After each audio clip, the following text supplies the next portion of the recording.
Welcome to 27 Topics, our Back to School series. At this time, we have with us Joan Keller, Superintendent of North Spencer School Corporation. Yes. Glad to have you here on 27 Topics today. Thank you. I'm glad to be here. You know, school has been in session now about a week and a half, and the kids are acclimated to getting on the bus and arriving at school on time and little homework. Tell us a little bit about you and North Spencer.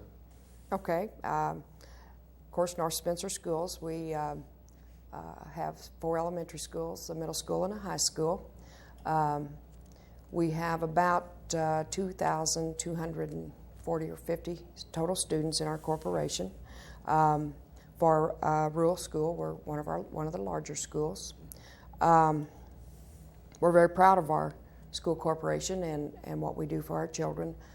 We feel like we provide our students with a very first-class quality education in today's world, and when our children graduate from high school, they're certainly ready for any post-secondary experiences. Were there any facility changes or improvements throughout the summer? Most of our facility changes are maintenance issues, working on keeping our roofs up to date. 2 of our schools, we're going through a 3-year plan instead of trying to do it all at once. So we are putting new roofs on 2 of our elementary schools. Last year we put new phone systems in 2 of our elementary schools. This summer we put those same types of systems in our other 2 elementary schools. We kind of do things in phases, the best we can.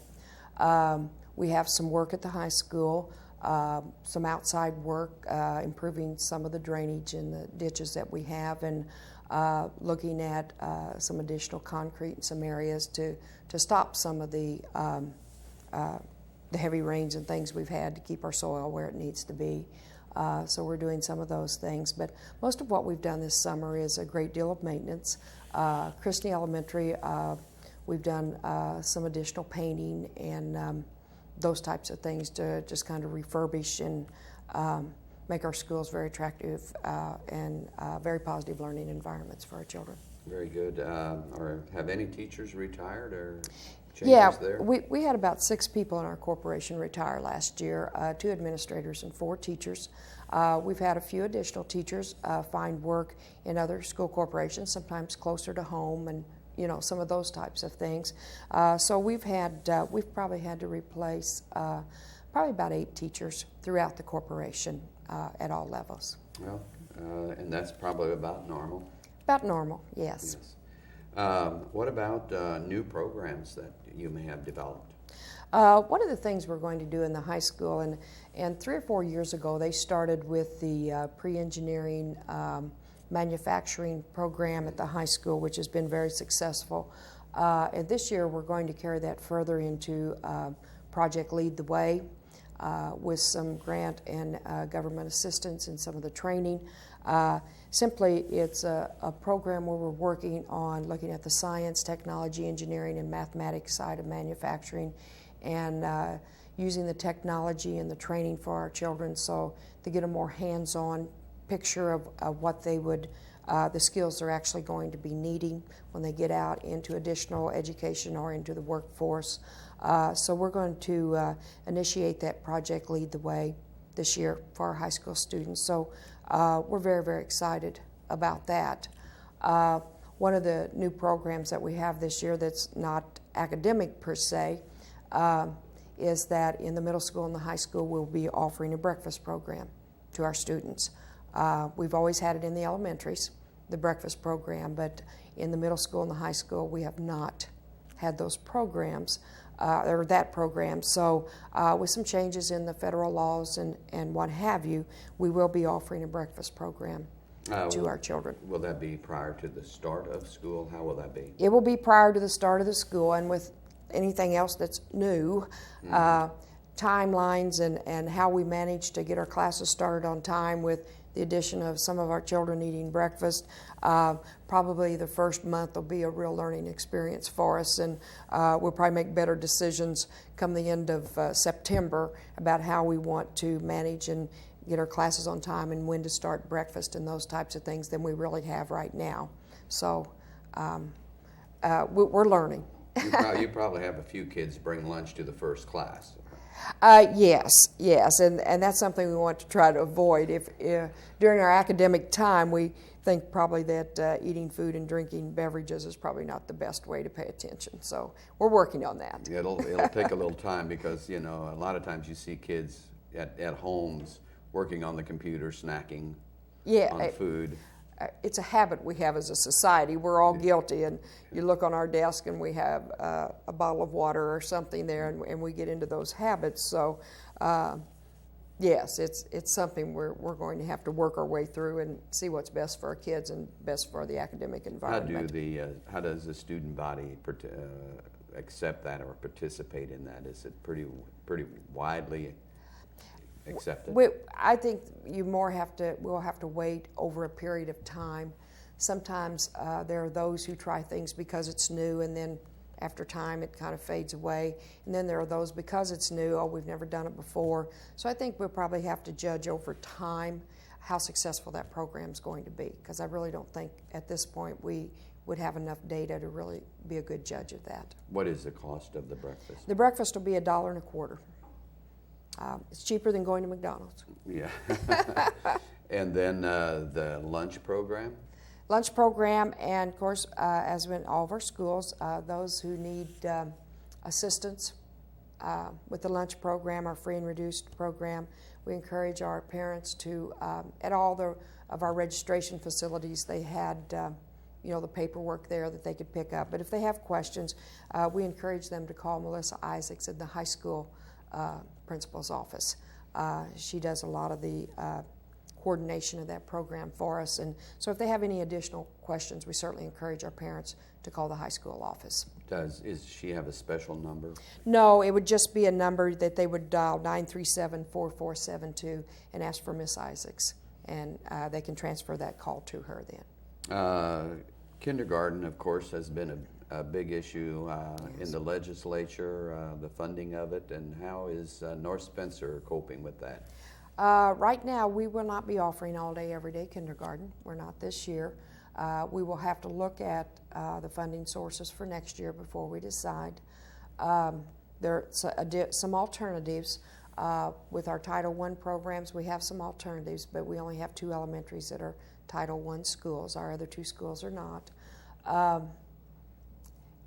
The only way we really feel like at this point that we can offer it is if it can be self-sustaining and not have to take funds from our cash balance. As you know, a cash balance are those funds that are non-recurring. You may build them up over years. Maybe this year we have some, and next year we don't put any in there. So we have to be careful that we don't spend that down on a program that will have those expenses every year. So we're looking at it. We certainly know the value of all-day, everyday kindergarten. When we feel like that we can financially afford to have all-day, everyday kindergarten, we will certainly initiate that. And we do have the room for it. And our kindergarten teachers this year, through the professional development that we do with our teachers during their time of professional development, certainly one of the things they'll be looking at is how to expand a half-day curriculum into a full-day curriculum so that when the time comes and we feel that we can implement all-day, everyday kindergarten, we will be ready to do that. So at this time, it's half-day kindergarten. Half-day kindergarten North every Spencer. day, yes. Do you have a preschool or a program or We have a special ed preschool, of course, which is mandated by the federal and state government. Within that program, we also, and it's on a first-come, first-served basis, we offer that program to what we would call our general education preschool children, those who haven't been identified with special needs. We integrate as many as 4 to 6 general ed students into that program, but that, like I say, that's certainly on a first-come, first-served basis. The parents pay for that program and provide the transportation for their children to be able to do that. And this will be our second year of doing that, and we've been very fortunate in having those parents who are interested in having their children be a part of our program, and they learn too. I mean, it's a good program. So we do address the special education preschool children in our district, and then a few of our general ed preschool students as well. Do you offer like a service in the morning or in the evening before and after school for parents to drop off their kids early?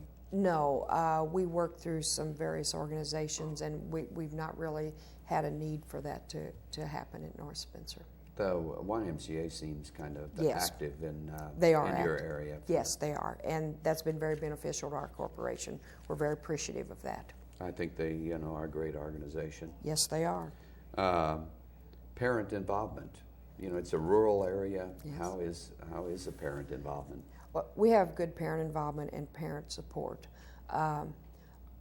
One of the reasons that our children always perform well academically is that they have the support and motivation from home, and we all know how important that is. Any parent who's interested in being involved in their child's education and volunteering in the schools is encouraged to call the principal of each school and offer their services and times that they would be available, and our principals and teachers are more than happy to have our parents come in and work with their children and other people's children as well. So we have tremendous community and parent support, and that's what it takes to be a good school corporation, and we have that. Oh, good. And then the other thing would be is the school buses have been running now for almost 2 weeks. I guess everything's in order there? Everything's in order, and we're continually looking at our routes, and with the new 231 going through, we think we have our routes in pretty good shape, and then they shut a road on us. And so then we have to just redesign some routes and decide how to best pick up those children and get them to school on time. So that one's never, the final plan is never final, okay? We do have a new assistant superintendent this year who will be the director of transportation as well, as was Mr. Schriefer when he was there. But Mr. Dan Sherry is our new assistant, so if parents have some questions about transportation, that's the gentleman they need to talk to. I was going to ask you about 231 because, that is going on right in your area right now. It's a work in progress. Yes, it is. Will there be a number of school roads closed? There are a number of them. There'll be some down to one lane. Right outside, not far from the administrative office in the high school, as they do the overpass there, which they'll be doing working on the next year or so. Traffic will be one lane, which we can get through there, but it will certainly affect the times when people will be arriving at school or maybe home in the afternoon, depending on how they hit the movement of traffic. Yes. So yes, we are aware of that, and the highway department's been wonderful. They will call us ahead of time and say, hey, on such and such a date, we anticipate closing this road, so you need to look at your bus routes and determine how you can get around there. So they've been very, very helpful. And of course, the bus drivers keep their ear to the ground as well, and so they keep us informed too. So they've all worked very well together. It's just routing those bus routes so that we can get our children to school in the most efficient manner. Joan, you have just a minute or so for a closing comment. Okay. I think a couple of the things that are ongoing in our corporation that I think are very beneficial to our children, and one is what we call a literacy trek. And we started this 2 years ago, and we called it a trek, I guess, because it's always changing and evolving.